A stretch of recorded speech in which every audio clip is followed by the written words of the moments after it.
It's a simple question, but since this pandemic, it's become even more important to ask. How are you doing? There isn't back to normal for me. This country, this world has endured a lot of trauma and still is. Your answer today might be different from a year ago. In many places, it may never be what it was before COVID-19. This week, we look at America's recovery more than halfway through 2021. It's always going to be there. It's going to be the same size, but how do you live with it? This is The Race. Welcome to The Race. I'm Chris Stewart.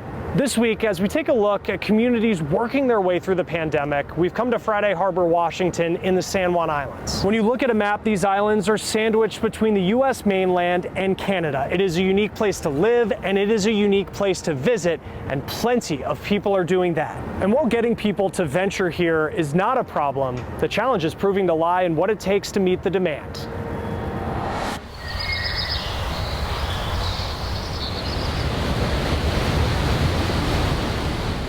Like a fog, this pandemic has been a cloud over what we once considered to be normal. But as we move through it, people are rediscovering what life will be like when it clears. We here don't consider us necessarily America. We joke when we're going shopping at Costco. Hey, I'm going to America today. Do you need anything? In Friday Harbor, Washington, an island town near Canada, Farhad Gatan's responsibilities go beyond entertaining the guests at his bed and breakfast. Friday Harbor Grand. He's also the town's mayor. It's great to be able to make a comeback after such a tough year, but it's also pretty tiring. We had one hospitalization. We have a population of 7,500, approximately 7,500 on this island.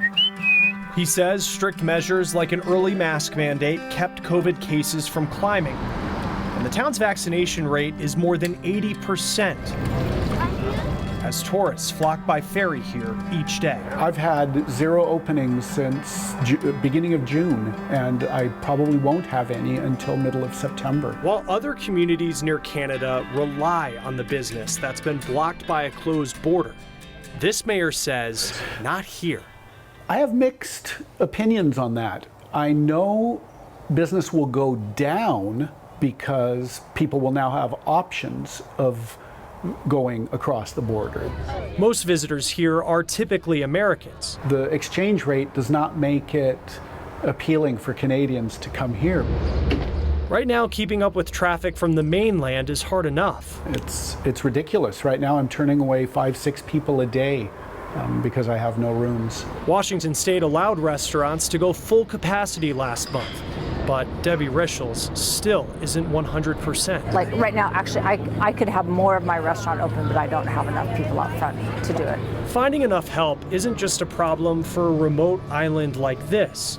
More than 90% of chambers of commerce nationwide say worker shortages are hurting their economies. Indiana, Kansas, Nebraska, South Dakota, and Vermont are struggling the most. Experts say a shrinking number of working-aged people could mean this shortage will continue for years, even beyond a pandemic recovery. I think people were anxious to get away, and this place was considered safe, and so we had a lot of business.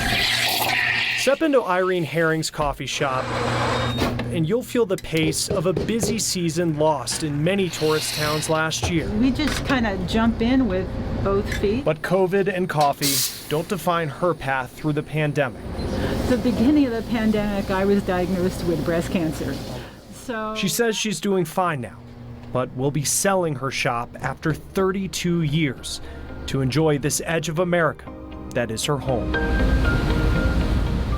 And as many work to charter a path beyond the limits of a pandemic, she says, don't forget to go in the direction of what you value the most. And in a time like that lasted as long as it has, it's nice to have something that brings you some pleasure.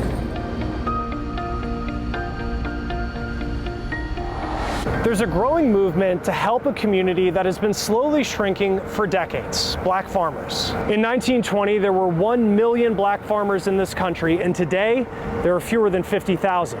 Alexa Liaco found for many black farmers, losing land is like losing legacy.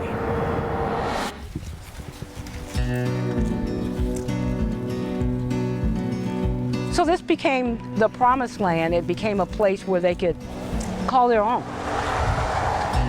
Named for a slave who bought his own freedom, Nicodemus, Kansas was the place where that feeling became a lifestyle. This provided an opportunity for African Americans that wanted to leave the war-torn South and the Jim Crow South. They came here to farm thousands of acres, a much greater opportunity compared to the few dozen acres most freed African Americans had in the South. You know, we had that connotation that farming was equated to slavery, and we were not going to have any parts of that. But farming is equated to home ownership, land ownership, and prestige for your family, that you own something. Great. Slow down. There you go. Dr. Johnella Holmes's family were founding farmers of Nicodemus. Good job. I'm a proud fifth-generation descendant. But she and her family no longer farmed the land.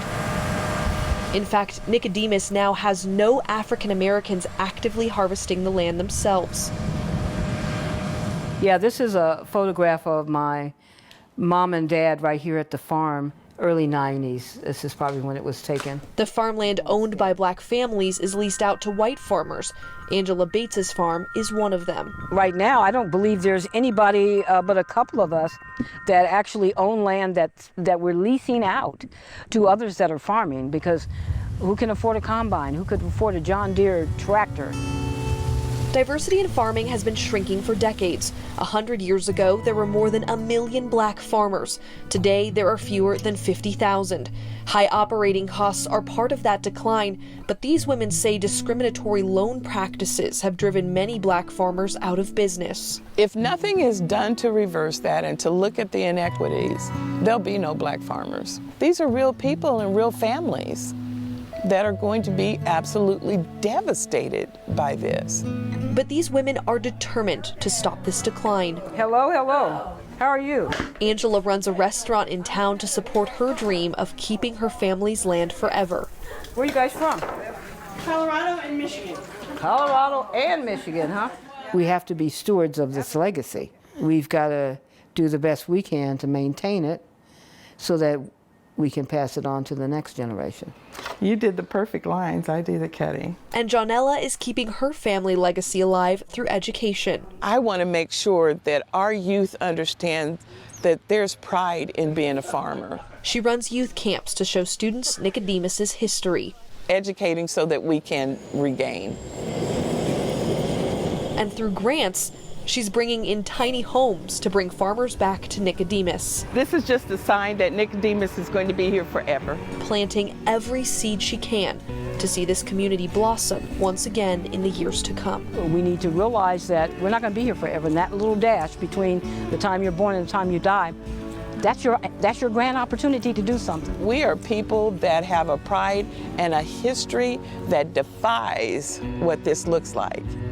Our history is absolutely America's history. For The Race, I'm Alexa Liacco. More to come on The Race. Stick with us.